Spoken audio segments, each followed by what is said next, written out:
What's up everybody, Mike here. In this video I've got huge new details about the newest Assassin's Creed game just announced, Assassin's Creed Shadows. Checked out the, reveal trailer, the cinematic trailer, checked out the sort of like behind the scenes, like deep dive detail on the main two protagonist characters, and there is a lot of details to go over in this video I want to talk about, guys. So strap yourselves in, especially those that you're excited for a new Assassin's Creed game, or those that are simply excited for Assassin's Creed game finally set in Japan. A lot of us fans have been wanting this, myself included, for a long time. So let's dive in. First, with the setting. So, the setting for this game, Assassin's Creed Shadows, takes place in the Azuchi Momoyama period of Japanese history. The story begins in 1579, and we will continue into the early 1580s. The time period means this is the first game in the series to feature the Assassins and the Templars in their classic forms since 2015's Assassin's Creed Syndicate. A number of historical figures play prominent roles in the campaign. These include Oda Nobunaga, the Great Unifier of Japan, and Fujibayashi Nakato, a master ninja of the Iga clan. Much like Assassin's Creed Syndicate, Shadows features two protagonists, and you can switch between them as you play through the campaign. The first of these dual leads is Naoi, the fictional daughter of Fujibayashi Nakato. She is trained by her father to be a skilled shinobi. The second protagonist is Yasuke, a real historical figure originally from Africa. Yasuke came to Japan with the Portuguese in 1579 and soon became a samurai in the employ of Lord Oda Nobunaga. Shadows is the first Assassin's Creed game to ever let you play as a real person from the past. Stealth and parkour are back. So, as the title suggests, light and dark is a major part of Assassin's Creed Shadows stealth systems. A new global illumination system creates a dynamic light and shadows that affect enemy vision. You can now hide in shadows and even create darkness by destroying lanterns or killing torch carriers. A light meter on the UI shows how well concealed you are, from fully visible to completely hidden. Servants are a new type of NPC, ranking between civilians and enemies. While they cannot fight, they are able to call in reinforcements and raise alarms. They have their own patrol routes and carry lanterns at night. There is now the option to knock out foes when performing a stealth takedown, allowing for a more pacifist playthrough. You can now crawl along the ground in a prone position, allowing you to maintain a lower profile as well as get through small openings. Naoi has a grappling hook that can be attached to every roof edge, as well as a number of other anchor points. Unlike the zipline-like grappling hook from Assassin's Creed Syndicate, this rope uses physics simulation to allow dynamic swinging. The grappling hook can be used to quickly climb into the ceiling space above corridors, allowing you to lay in wait for enemies patrolling beneath you. Eagle vision returns, allowing you to spot silhouettes of NPCs through walls. Enemies are marked in red, while the new servants are colored orange. The drone-like bird used in Origins, Odyssey, and Valhalla to scout out areas and mark targets is not available in Shadows. You'll need to do your own reconnaissance work. As a shinobi, Naoi is most skilled at stealth. Yasuke can use stealth, but his size and armor plating means he's better at using those skills to get the drop on targets rather than performing fully silent infiltration. Combat and RPG systems. This era of Japanese warfare did not make use of shields, so your gear does not include any defensive options aside from your armor. Dodges and positioning is paramount. As a samurai, Yasuke is able to use his weapon to block incoming attacks and perform parries. Naoi is able to engage in combat, but she is unable to block or parry. Instead, she can deflect enemy blows.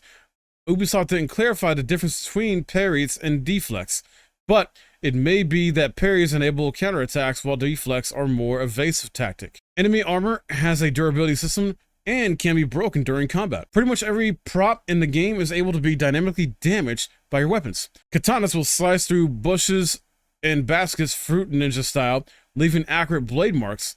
Arrows will leave precise puncture marks, while blunt weapons will smash pots into tiny pieces. Many period-accurate weapons are available to use, including katanas and Cannibal War Club, Yari spears, shuriken, kunai, and Kusarigami, a sickle on a chain.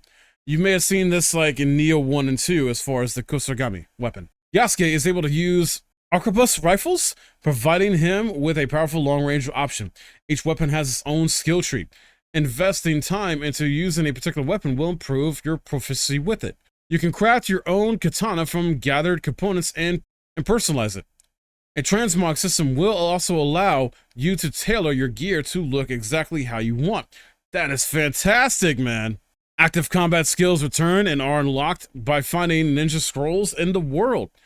Yasuke and Naoi have individual skill trees and gear, but share XP, collected weapons, and resources.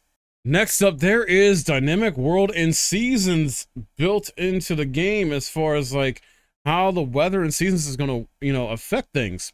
So, Assassin's Creed Shadows is built upon a newly updated version of the Anvil game engine, which is very exciting. This, I think, was a much needed thing that needed to happen. Either they needed to upgrade it or they needed to like make a new engine for their games going forward.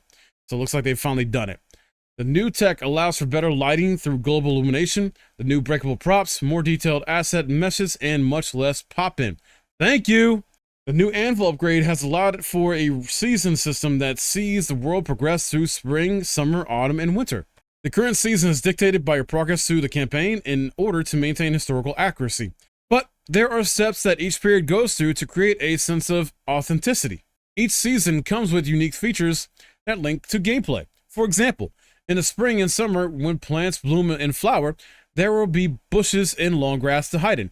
Later in autumn and winter, those plants will die and thus remove hiding spots. Water also freezes in winter, which prevents you from entering pools and ponds.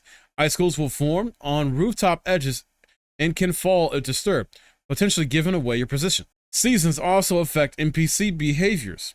In the summer, enemies samurai cut through bushes in search of you.